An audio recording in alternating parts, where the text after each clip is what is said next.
Hi there, I'm Will McLean, Marketing Communications Manager for Cleantech Water, part of the AWA Victorian Young Water Professionals Committee. I'm here today with Sam Skinner from Oricon, the lead process engineer, who's just won the Young Water Professionals Award for Vic. Hi Sam, how's it going? I will. Yeah, it's great to chat to you today, and thanks for putting all of this together. No worries. First off, a big congratulations for winning the award. It's a huge achievement. Can you tell me or us a bit about it? Yeah, thanks, mate. It was the night was a few weeks back, and it was a lot of fun getting together with a whole range of people from my team and the wider industry, and really it was a great celebration of the wonderful projects from the year and different people who have contributed to the industry. But more than anything, it was just a chance for people to get together and catch up and chat. And yeah, through the process, it was a great opportunity to meet a fair few other young water professionals who've contributed a lot to the industry. And yeah, in the lead up to it, we had a series of LinkedIn posts about the other young water professional nominees. So Brendan Moore, Georgina Caddo-Smith, Bill Robinson, and Marcia Lotfulahi. And it was great to learn about what they've been doing as well. I think that was the highlight of the whole process for me. Yeah, definitely. And I know a lot of people were saying that it was hard to escape it on LinkedIn, and everyone was quite impressed that everyone was not only talking about themselves but about the other sort of finalists as well.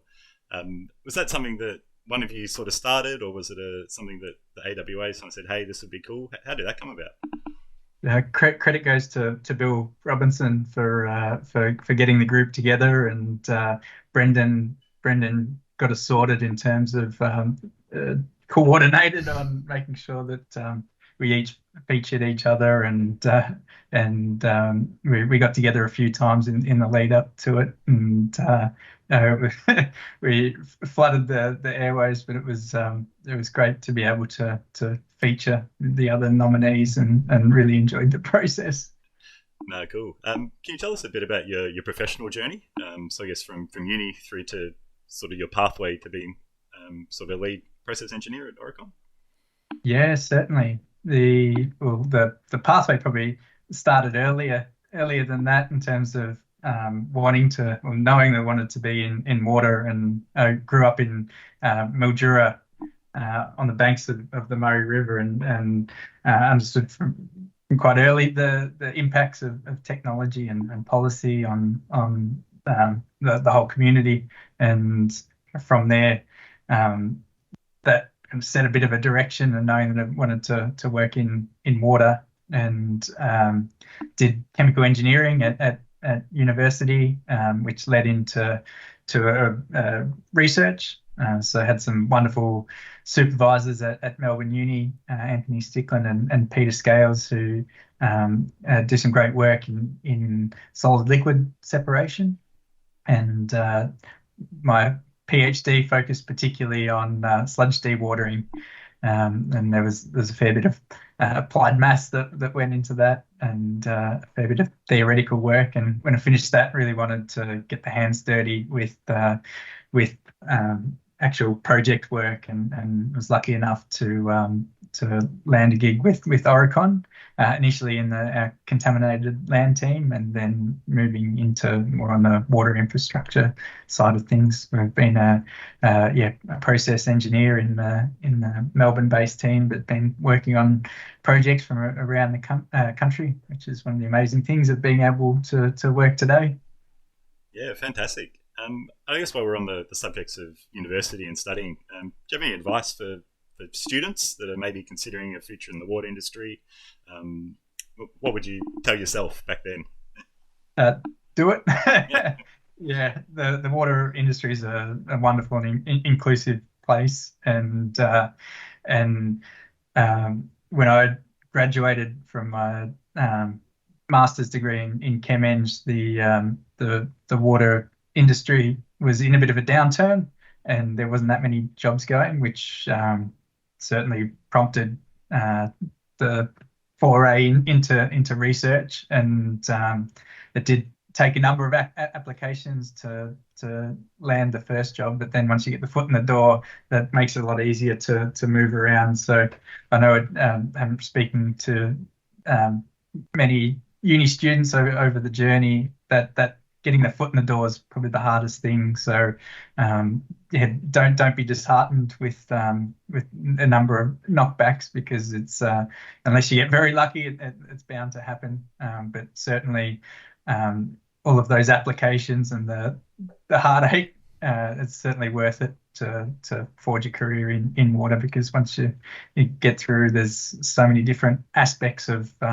water and so many challenges that are really meaningful that it's all worthwhile. Yeah, great. And I guess for either students or young water professionals that are listening in, what does your role entail? What does a lead process engineer do? The day-to-day looks very different depending on what the project is that we're working on, and certainly it can be a very project manager, design manager focused day, where it's about coordinating different disciplines and bringing a design together. And some days can be quite technical, looking at mass balances and process flow diagrams and P&IDs and yeah, jumping into the technical elements of it, and that can all happen even in the one day. So no 2 days are the same. I do particularly enjoy the design management side of things, where there are challenges for certain disciplines that can be overcome by different solutions from another discipline, and just getting the team talking together and working for a best of project solutions, probably the best part I find of working on a design. And those designs for me are particularly focused on wastewater treatment plants, upgrades there. And then there's a number of projects that are also on the interface between water and energy, especially with the focus on renewable hydrogen and getting to net zero. Yeah, amazing. I guess you just talked about a few different project areas. Are there any projects you've worked on that you're particularly fond of, or any favourites or any highlights for you?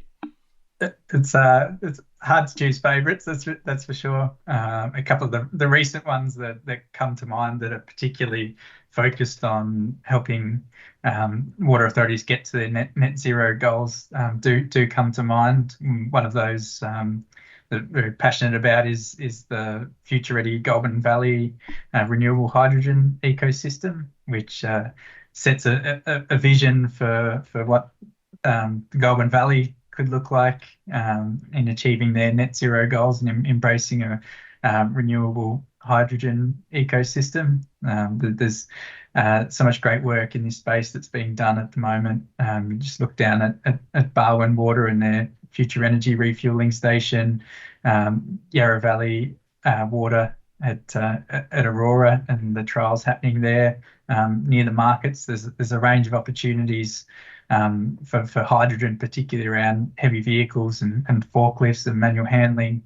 And you just look to the Goulburn Valley, where we're producing a lot of the state's agriculture, manufacturing. It's a real hub for quite carbon intensive industries that have a real opportunity through embracing renewable hydrogen. That, yeah, you just look at the number of trucks that are going between that area down to where the markets are in Melbourne, and an end-to-end scheme is something that offers a way forward to get to net zero in those quite difficult to decarbonise industries. Definitely. And I guess that sort of ties into maybe the future way the industry is moving towards net zero and hydrogen. I guess, is that your thinking? Are there any other areas that you think we might see the Australian water industry heading? That's a key one. That's for sure. And it's not just, I think the whole ecosystem approach kind of talks to the fact that it's not just the water industry that's going to, if we just operate as a water industry without looking at what's happening in energy, agriculture, manufacturing, then we're not going to get there. There's no hope of getting there. But when you do look broader afield and understand that interconnectedness of the different systems and circular economy approaches, that's what offers hope of actually getting there. And that was what the work in the Goulburn Valley really focused on, was bringing all of the different stakeholders together to understand their energy footprints and needs, and what that looked like in terms of the water needed to produce the hydrogen and the renewable energy that would be required for such a scheme. So I think that was one of the key things for me, was that we can't just operate in our own box within the water industry. We have to have a understanding of the drivers of different industry and look to what's happening outside of our industry. No, amazing. And you mentioned a bit of stakeholder management there. Is that something you have to do regularly in your role?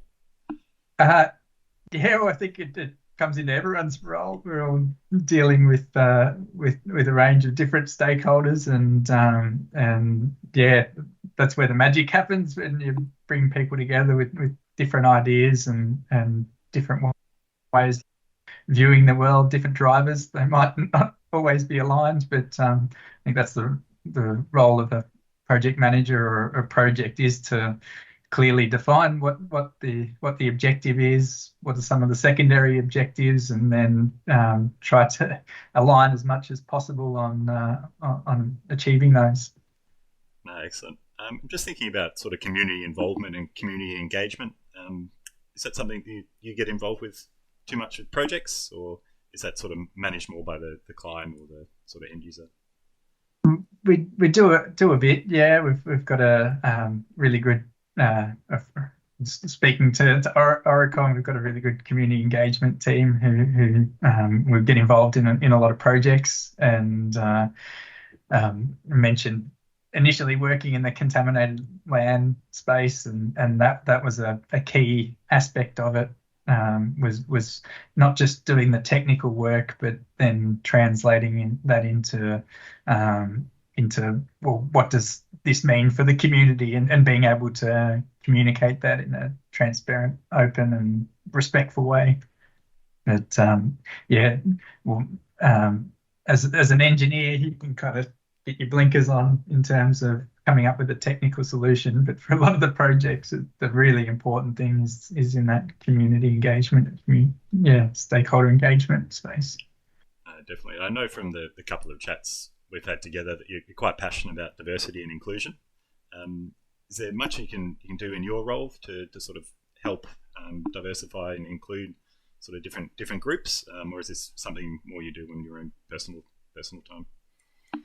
The key one, particularly in my role, is when developing up a project team for a particular bid or a proposal, is just taking the time that once you've identified the different expertises that are required and developed up a team, is just to have a step in there that says, is this a diverse team? Am I going to get a range of different views from this team? And that's certainly the first step from a project level in being able to put DEI at the forefront.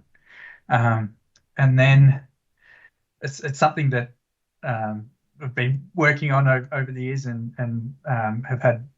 It's been an area of development, especially when you come from country Victoria, and there's a lot of a she'll be right type attitude that sometimes it's not right, and you do need to speak up. And in projects, there's important times that if there's not the diversity, people aren't feeling included, that it is incumbent on all of us to stand up. And yeah, I think that's a really important thing. And then I think you mentioned it. Most companies have or a lot of companies have DEI committees, or if you don't have one, there's always opportunities to start it up. And I think that's a great way to keep track of what's happening in the industry and beyond, in terms of best practice in the DEI space, and staying clued into resources. Yeah, cool. And maybe just to end off, maybe a couple of questions about you. So I guess what drives and motivates you in the water industry? Well, the next 10 years are going to be absolutely pivotal to reaching our net zero goals, and it's not just going to happen with the same old tried and tested approaches, and being able to help clients and the different water authorities to be able to achieve those net zero goals is definitely a fire that burns, and I know it burns in a lot of people as well, which is what so exciting about rocking up to work, where with lots of talented and intelligent people, and just hearing their ideas and working to be able to implement those their that certainly is a great motivator, and we're at such a critical junction in the history of the world that if we look back, it's going to be hard to tell our grandkids that just kept doing the same old things, and yeah, we'll see where the world ends up. But in the water industry has a really important role to play in that, as custodians of a really key ingredient to the energy transition. But yeah, being able to develop up those solutions, helping to communicate the benefits, that's all really critical for the future of the planet. Amazing. And maybe just a bit on the Australian Water Association. So I guess how did you come to be involved with it, and how important has it been for your career so far? It's been very important in terms of the great people I've met through the committee, and I think that's the wonderful thing about the branch, is it brings together such a wide range of really passionate individuals, and it's been great for my career in being able to connect with those, and meeting people at the different AWA events, and having discussions on a lot of the topics that we've talked about, and many more. And that goes all the way back to when I was at uni, and the AWA Student Prize, and that was my first connection in with the AWA that prompted jumping onto the YWP committee, and been involved ever since. Oh, cool. And I guess outside work, what are your hobbies? What do you like to do? Good question. So I'm it's a bit sad to say, but cricket nuffy. Love it, and that's taken up far too much of my time over the years, and still playing. Got a little kid on the way, so that might see the end of that. But yeah, love spending time with family, and yeah, getting ready for the first little one to come along shortly. Oh, And amazing. yeah, and that's certainly more than enough to keep busy on. Yeah, congrats. I guess, yeah, as a sign off, do you have any sort of advice for other young water professionals or students? Any general advice just that you can give them as they look towards their sort of future careers? Uh, just in terms of advice, some of the best advice I've received has been about challenging everything. So not just accepting the status quo, but yeah, developing up the skills and understanding to be able to interrogate what's in front of you, and that's how we move past what the status quo is, and move towards a better future. But the water industry is a wonderful place to work, and if you're thinking about getting into it, then yeah, you won't look back. Amazing. Sam, thanks so much for your time. It's been great having a chat to you, and congratulations again on winning the YWP Professional of the Year award. Thanks, Will. It's been great to chat. Appreciate it. Cool, good stuff. Is there anything else that you want me to ask you? We can always cut stuff in. No, that's probably it. Spoke for long enough. Yeah. The the EWB Cambodia project was a great one. But I think that there's more than enough there.